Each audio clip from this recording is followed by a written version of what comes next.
চলতি বছরের এসএসসি ও সমমান পরীক্ষার ফল ২০ জুলাই প্রকাশের কথা থাকলেও তা হচ্ছে না। প্রশাসনিক ব্যস্ততা ও এইচএসসি পরীক্ষাকে ঘিরে নানান জটিলতার কারণে ফল প্রকাশে কয়েকদিন দেরি হচ্ছে। তবে চলতি জুলাই মাসের শেষের দিকে ফল প্রকাশের প্রস্তুতি নিচ্ছে শিক্ষা বোর্ডগুলো। এছাড়া এইচএসসির ৩ বিষয়ের পুনঃপরীক্ষা নিয়ে সিদ্ধান্ত আগামী সপ্তাহে নেবে আন্তঃশিক্ষা বোর্ড।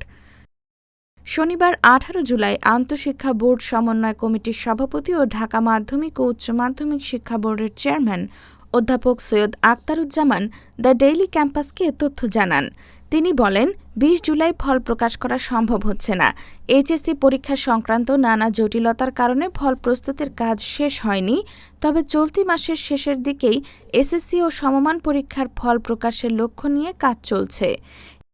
এদিকে ১৩ জুলাই অনুষ্ঠিত পদার্থবিজ্ঞান প্রথম পত্র, হিসাব বিজ্ঞান প্রথম পত্র ও যুক্তিবিদ্যা প্রথম পত্র পরীক্ষায় অনুপস্থিত শিক্ষার্থীদের পুনঃপরীক্ষার বিষয়ে আগামী সপ্তাহে শিক্ষা মন্ত্রণালয় ও আন্তঃশিক্ষা বোর্ডের বৈঠকে সিদ্ধান্ত নেওয়া হবে। কারা পরীক্ষায় অংশ নিতে পারবেন, আবেদন প্রক্রিয়া এবং পরীক্ষার সময়সূচি এসব বিষয়ে পরে বিস্তারিত নির্দেশনা দেওয়া হবে। শিক্ষা বোর্ডের কর্মকর্তারা জানিয়েছেন, চট্টগ্রাম শিক্ষা বোর্ডের অভিন্ন প্রশ্নপত্রে পুনঃপরীক্ষা আয়োজনের বিষয়টিও বিবেচনায় রয়েছে। একই সঙ্গে চলতি মাসের মধ্যেই এসএসসি, দাখিল ও সমমান পরীক্ষার ফল প্রকাশের লক্ষ্যে প্রয়োজনীয় প্রস্তুতি অব্যাহত রয়েছে।